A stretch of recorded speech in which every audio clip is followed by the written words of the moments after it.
Hey everyone! So this is where we have to admit that we've been slackers.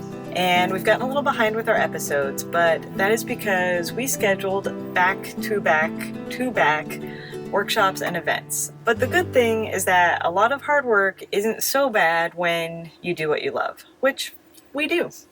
So when our Colorado workshop ended, we said goodbye to Colorado and we booked it down to Texas for the start of our next workshop.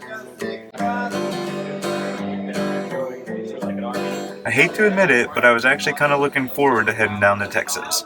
With all of the traveling we've done up north this year, it feels like we missed summer almost entirely. I was eager to experience the sun and some 95-degree temperatures.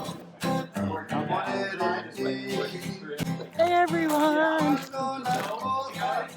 Hiking in the 100-degree weather!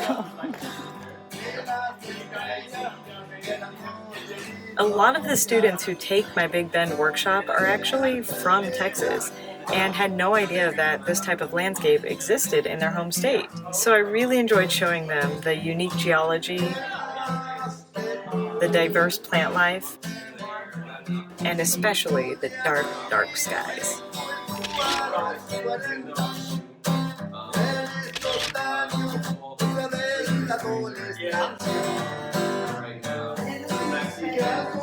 In all my visits to Big Bend, this one stands out above the rest as having the most amazing skies. And it wasn't just one sunrise or one sunset, it was every sunrise and every sunset of every day.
After a great workshop in Big Bend, we had a few extra days to kill, which pretty much never happens. So before we make our official trip into Mexico, we thought we would take a trip into Mexico. Might as well get our stomachs used to that Mexican tap water.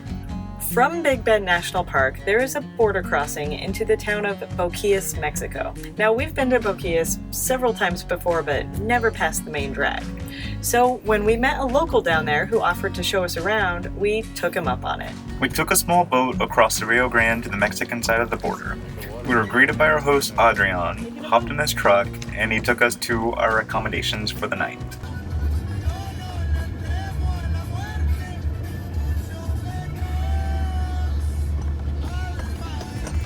Most Americans would consider these accommodations pretty rustic, but Kendrick and I are very easygoing travelers, so it was perfect for us. Next, we jumped in his truck to check out some of the attractions just outside of Boquillas. First, we got to see an old cave that used to be a jail. Then we took a really cool hike out to a cave full of crystals.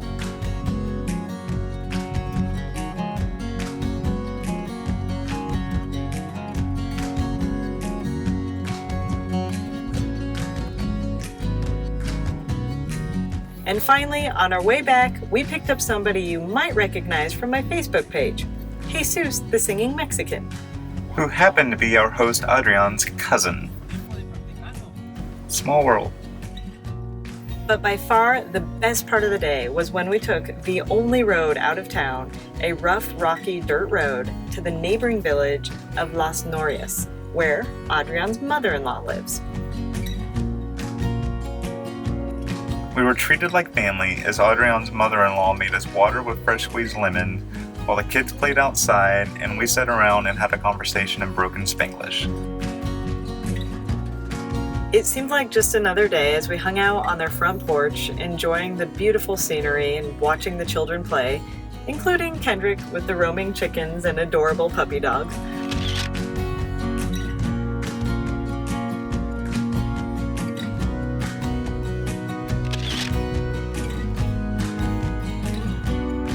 I couldn't help but grab my camera and ask if I could take a family portrait of them.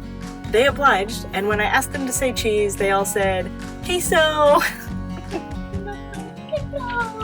You ready? It was finally time to start heading back to Boquillas. After a few miles down the road, I was surprised to hear Adrian turn to me and ask, "Wanna drive?" So, I found myself driving down a pretty rough road in Mexico with an entire family in the truck. Meanwhile, I'm sitting in the backseat drinking tequila out of a boot. In addition to the great new places we got to see, the highlight of the trip was definitely the food. Adrian's wife cooked us the best home-cooked Mexican food we have ever had. She made fresh tortillas for every meal. Watching her make the tortillas was so much fun, and she could tell I was pretty interested that she even offered to let me try. I was not very good at it, but I gave it my best, and they still came out. Woo! I did it! Lucy made us a few simple meals of refried beans and rice with fried goat cheese.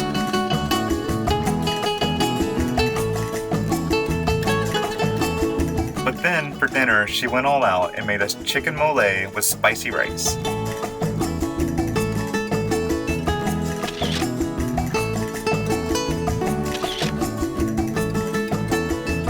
It was amazing. Amazing. Now, Lucy didn't speak any English, and my Spanish is pretty much non-existent. But food and drink are the universal language between cultures, and on that level, we definitely communicated. This food is better than my mom's. Don't let my mom see this. So despite our language barrier, if you're polite and courteous and you eat and drink what your host puts in front of you, you're probably going to have a pretty good experience. So here's to Montezuma's Revenge. Love and light.